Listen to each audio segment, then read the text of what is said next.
ओम नमः शिवाय। साल की पहली सोमवती अमावस्या 20 फरवरी को पड़ रही है। सोमवती अमावस्या की पूजा विधि क्या है, शुभ मुहूर्त क्या है और सोमवती अमावस्या का महत्व क्या है, साथ ही सोमवती अमावस्या की कथा क्या है, यह सारी जानकारी आपको हमारे वीडियो पर दी जा रही है। अभी तक अगर आपने हमारे चैनल को सब्सक्राइब नहीं किया है तो कृपया हमारे चैनल को सब्सक्राइब करें, बेल बटन प्रेस करें ताकि नए वीडियो आप तक पहुंच सके। इस समय फाल्गुन का महीना चल रहा है। हर माह में एक बार अमावस्या तिथि पड़ती है। हिंदू धर्म में अमावस्या का बहुत अधिक महत्व होता है। हिंदू मान्यताओं के अनुसार सोमवती अमावस्या का बहुत अधिक महत्व होता है। सोमवार को पड़ने वाली अमावस्या को सोमवती अमावस्या के नाम से जाना जाता है। फाल्गुन माह की अमावस्या 20 फरवरी सोमवार को पड़ रही है। इस दिन भगवान विष्णु की विधि विधान के साथ पूजा की जाती है। इस दिन पितरों की आत्मा की शांति के लिए तर्पण भी किया जाता है। अमावस्या तिथि पर पवित्र नदियों में स्नान का विशेष महत्व होता है। नदी में स्नान के बाद सूर्य को अर्घ देकर पितरों का तर्पण किया जाता है।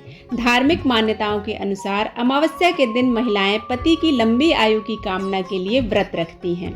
आइए जानते हैं फाल्गुन अमावस्या का पूजा विधि, शुभ मुहूर्त और इसका महत्व। फाल्गुन कृष्ण अमावस्या तिथि का प्रारंभ 19 फरवरी को शाम 4:18 से हो रहा है। फाल्गुन कृष्ण अमावस्या तिथि का समापन होगा 20 फरवरी को 12:35 पर।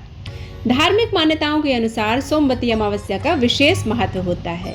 इस पावन दिन पितरों का तर्पण करने से उनकी विशेष कृपा हम पर होती है। अपने जीवन में सुख समृद्धि और शांति प्राप्त करने के लिए इस दिन पवित्र नदियों में स्नान का विशेष महत्व होता है। सोमवती अमावस्या के दिन भगवान शिव की पूजा अर्चना करने से सभी मनोकामनाएं पूरी होती हैं। इस पावन दिन माता लक्ष्मी की पूजा करना बहुत ही शुभ माना जाता है। सोमवती अमावस्या के दिन सुबह जल्दी उठकर स्नान करना चाहिए।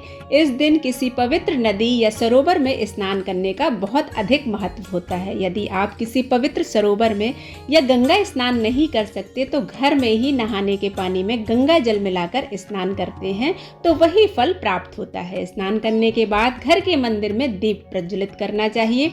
सूर्य को अर्घ देना चाहिए। अगर आप उपवास रखते हैं तो इस दिन उपवास भी रखना चाहिए। इस दिन पितर संबंधी कार्य करने चाहिए। पितरों को तर्पण देना चाहिए, दान देना चाहिए। इस पावन दिन भगवान का अधिक से अधिक ध्यान करना चाहिए। अमावस्या तिथि पर भगवान विष्णु की पूजा का विशेष महत्व होता है।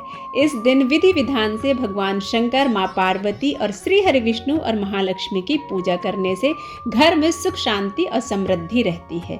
इस दिन काले तिल, जौ और चावल मिलाकर हवन करने से समस्त पितरगण तृप्त होते हैं। उनकी कृपा से हमारे वंश में वृद्धि होती है, धन आगमन के रास्ते खुलते हैं।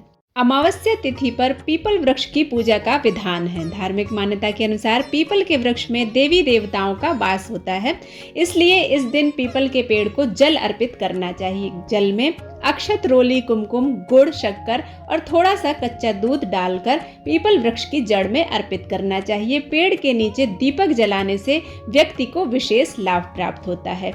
इस वर्ष फाल्गुन मास में सोमवती अमावस्या का शुभ संयोग बन रहा है। सोमवती अमावस्या अखंड सौभाग्य को प्रदान करने वाली होती है। इस दिन कुछ विशेष मंत्रों का उच्चारण करने से जीवन में सकारात्मकता आती है। आज के दिन कुल देवताभ्याम नमः, पितर देवताभ्याम नमः, स्थान देवताभ्याम नमः, वास्तु देवताभ्याम नमः, ओम नमो भगवते वासुदेवाय नमः, ओम नमः शिवाय, इन मंत्रों का उच्चारण करते हुए 5-5 आहुतियां अग्नि को समर्पित करना चाहिए।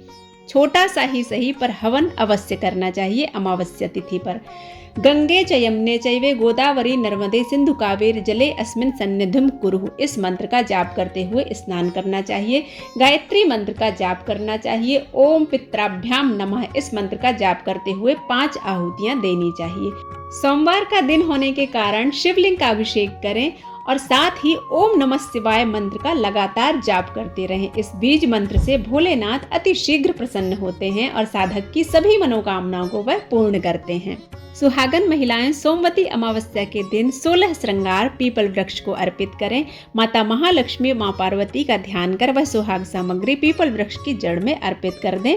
तुलसी वृक्ष की पूजा करते समय उसे दूध, दही, रोली, चंदन, अक्षत, फूल माला, हल्दी, काला तिल चढ़ाना चाहिए। इसमें श्री हरि विष्णु का निवास रहता है, माता महालक्ष्मी के साथ। पान हल्दी की गांठ व धान को पान पर रखकर तुलसी को चढ़ाना चाहिए, क्योंकि हमारे यहाँ कहा जाता है कि पहली बार जो सोमवती अमावस्या रहता है वह धान पान से सोमवती अमावस्या का प्रारंभ करता है। पीपल के पेड़ के चारों ओर 108 बार धागा लपेटते हुए परिक्रमा करना है। इस दिन कुछ सामान के साथ भी परिक्रमा की जाती है, जैसे बिंदी, टॉफी, चूड़ी, मेहंदी। कुछ भी सामान लेकर 108 की संख्या में 108 बार पीपल की परिक्रमा करना चाहिए। फिर उस सामान को किसी विवाहिता या कन्या को बांट देना चाहिए। घर में रुद्राभिषेक करवाना चाहिए। पूड़ी, खीर, हलवा, सब्जी बनाकर पहले पितरों को भोग अर्पित करना चाहिए। इसके बाद वही प्रसाद स्वयं पूरे परिवार के साथ ग्रहण करना चाहिए। कपड़े, अन्न, वस्त्र, मिठाई, इन सभी चीज़ों का दान करना चाहिए। अपने हाथों में काला तिल लेकर दान करने से पितृगण तृप्त होते हैं। हमारे घर में वंश में वृद्धि होती है। सोमवती अमावस्या के दिन मंत्र जाप बेहद लाभदायक होते हैं। सुख, शांति और समृद्धि बढ़ती है। सोमवती अमावस्या व्रत कथा के अनुसार एक गरीब ब्राह्मण परिवार था।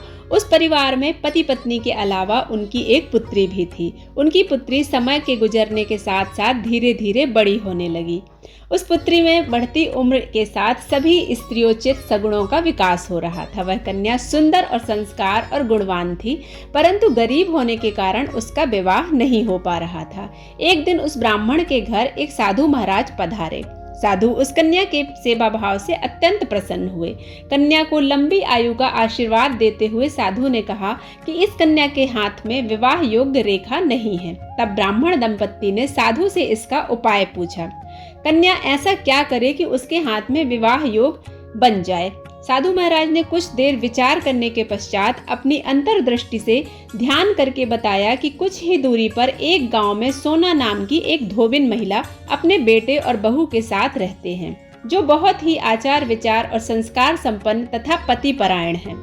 यदि यह सुकन्या उस धोबिन की सेवा करे और वह महिला इसकी शादी में अपने मांग का सिंदूर लगा दे तथा इसके बाद इस कन्या का विवाह हो सकता है, तो इस कन्या का वैधव्य योग मिट सकता है।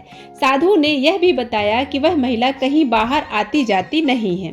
यह बात सुनकर ब्राह्मणी ने अपनी बेटी से धोबिन की सेवा करने का प्रस्ताव रखा। अगले दिन से ही कन्या प्रातःकाल उठकर उस सोना धोबिन के घर जाकर साफ सफाई और अन्य सारे कार्य करके घर वापस आने लगी। एक दिन सोना धोबिन अपनी बहू से पूछती है कि तुम तो सुबह ही उठकर सारे काम कर लेती हो और पता भी नहीं चलता। बहू ने कहा, माँ जी, मैंने तो सोचा कि आप ही सुबह उठकर सारे काम खुद खत्म कर लेती होंगी। मैं तो देर से उठती हूँ। यह सब जानकर दोनों सास बहू घर की निगरानी करने लगी कि कौन जो सुबह सुबह यह सारा काम करके चला जाता है। कई दिनों के बाद धोबिन ने देखा कि एक कन्या मुंह ढके अंधेरे में घर में आती है और सारे काम करके घर से चली जाती है।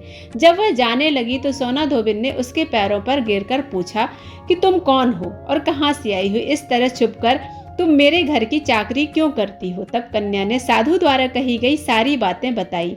सोना धोबिन पति परायण थी, अतः उसमें तेज था। वह तैयार हो गई। सोना धोबिन के पति थोड़ा अस्वस्थ थे। उसने अपनी बहू से अपने लौट आने तक घर पर ही रहने को कहा। सोना धोबिन ने जैसे ही अपनी मांग का सिंदूर उस कन्या की मांग में लगाया, सोना धोबिन का पति मर गया। वह घर से निराजल ही चली थी, यह सोचकर कि रास्ते में कहीं पीपल का पेड़ मिलेगा तो उसे भंवरी देकर और उसकी परिक्रमा करके ही जल ग्रहण करेगी।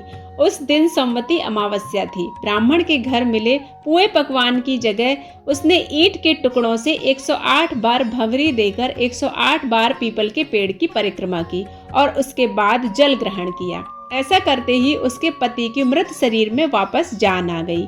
धोबिन का पति फिर से जीवित हो उठा, क्योंकि उसने पूरी श्रद्धा और विश्वास के साथ सोमवती अमावस्या का व्रत कर पीपल वृक्ष की परिक्रमा की थी। इसी तरह से हम सभी के सुहाग अखंड रहें, हम सभी अखंड सौभाग्यवती रहें, इसी कामना के साथ यह वीडियो यहीं पर समाप्त करती हूँ। अगर आपको यह वीडियो अच्छा लगता है तो आप इसे लाइक करें, शेयर करें और सब्सक्राइब करना बिल्कुल ना भूलें। मिलते हैं एक नई कथा के साथ, तब तक के लिए ओम नमः शिवाय।